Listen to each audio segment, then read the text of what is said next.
My old buddy Kate. Hey, Mike, long time no Oh, it's see. so great to see your face. How you Chicky, doing? I'm doing good. I said, here I am in two things I'm very familiar with, Michael Chiklis and football. Yeah. Oh, great. Oh, Yeah. and this is my pal from a long time ago. So Oh, Kate. you call me Chicky, you call him you Mike. Chick. Okay. We're not going to get started on Monty Python. We're not doing that No, no, no, today. we're not We're doing that we're today. not doing that. Not today anyway. Not today. Football. So Hey, tell me about the process of getting ready for this and then doing this because this is a whole world that did you play high school football or I anything? I did. don't, I you was the did. captain Well, of my football all team. right. Well, now you're back in it. So tell me about that whole like mental, physical thing. Well, you know, I was so fired up initially because I was like, "Oh my God, I'm going to get to play football again!" Oh my! And then the reality sinks in when they put that uniform on you and you go out in the field and there's all these young guys and And the like, pads. yeah, in the pads and they're faster than you remembered. And Oh, yeah. but I loved every single bit of it. I really did. I mean, even the fear of it. I could hear my father in my father with his Greek philosophical way. He had great catchphrases. He would say, "Hey, be afraid and do it anyway." He was just phenomenal, one of my all-time heroes. So I had him on my shoulder the whole time, that's for sure. But it was a blast to get in the gym and work out and be with these guys and every bit of it was just a joy for me, and really was about Mike's story as much as football is the backdrop of this film. Obviously, I was just awe-inspired by Mike's story, and I couldn't wait to tell it. So I know when Marshawn Lynch came out of retirement, a brief retirement, he was like being hit in the gut with medicine balls and things trying to get football ready. Yeah, So yeah. for both you guys, Mike in real life and Chicky in movie life, what was it like getting your body back to where you could even do that without, dying and stuff? Well, you were the Well, real guy, so you yeah. you Yeah. For me, it was people don't get their head around this initially because they don't have a backstory, but I never stopped. I didn't make that mistake that so many people make that quit training, quit doing anything really demanding physically. But I continued to put adversity into my life from a physical standpoint. I had been in the fitness business. I was a strength and conditioning coach at three major universities. And my philosophy in my coaching was I'd never ask one of my athletes to do something I wasn't willing to do myself. And so Mm-hmm. after I got out of coaching, I continued that. And so whenever the opportunity presented itself, that coach told me, "Hey, be here, in August, we're going to give you a chance to make this team." I was ready.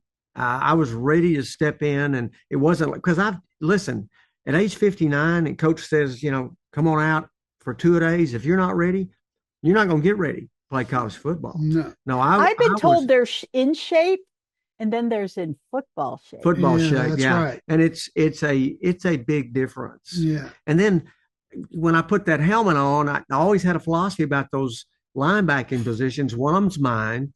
Somebody's going to have to take it from me. yeah, But I'd never played in a 59-year-old body before.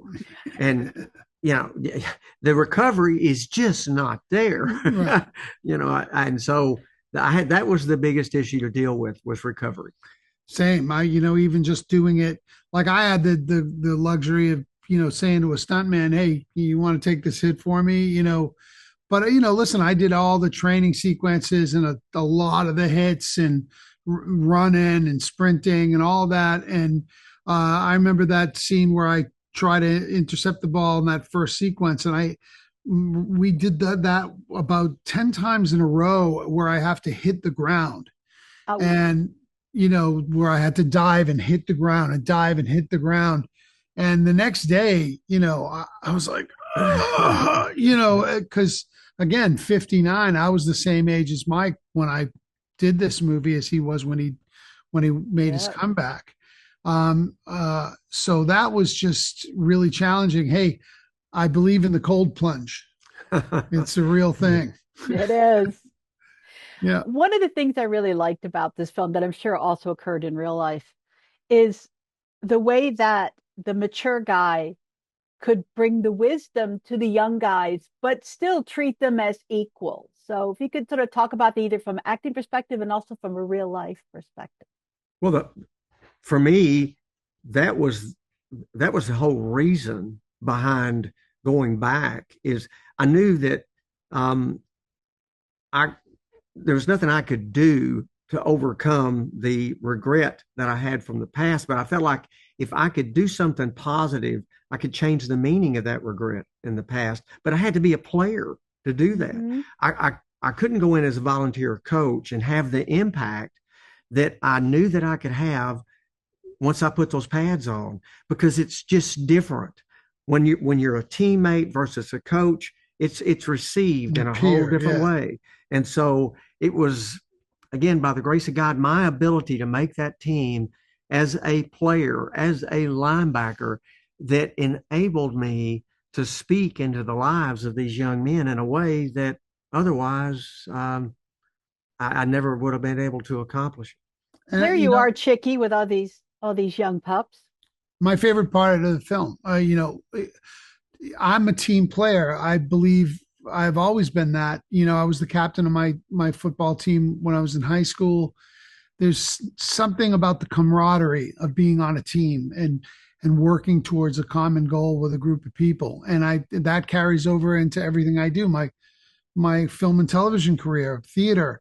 It's a team sport. You're working with 135 people, and all departments need to be pulling. Sorry to mix my sports metaphors, but you need to be pulling the oars in the same direction to get the boat going the right way. And there's such a joy in that. It makes you wake up before your alarm clock goes off. That's when I know I'm in the right place in my life. When I'm doing something, I'm involved in something. And I don't even think I set an alarm with this movie. I was just waking up in the morning, refreshed and ready to go. And then I go, ooh, and then I get up and go. But yeah, it's just, there's an exhilaration to team play. And I loved the relationship and the rapport that I formed with these young men. And they looked at me, like a big brother, and not a father, not a coach, like I was their big brother. And, it was just a great, bonding experience. That chemistry was by there. that. One of the things I was most afraid about as an actor was the trope, the ultimate, which is the halftime speech. Right. And it was there on the page. It's very good, but I'm like, it's such a cliche. But the thing that made that work is we did it so late in the process. Rod was really smart and had it scheduled like second to last day of shooting, so that we had bonded so strongly by that point that I was able to look at all those young men and with everything that we had gone through together to get to that point, and it just came out. I was there at that point. It was heartfelt and real. So you've seen me through a lot of the ups and downs in my career, and some of them have been really, really high highs, and I've gone through some low lows and everything in between. Mm-hmm. And this is a high. This is a good one. This is the best he's ever done, right? I'm really, isn't it? I don't want to get in trouble with Sean Ryan, so I'm not going to go there. But I got to let you go. But thank you so much for taking the time, and I'll DM you. We'll have the lunch. I'm so glad that this happened, Kate. I made sure I was in there. Great. All right. See you later, guys. Bye-bye.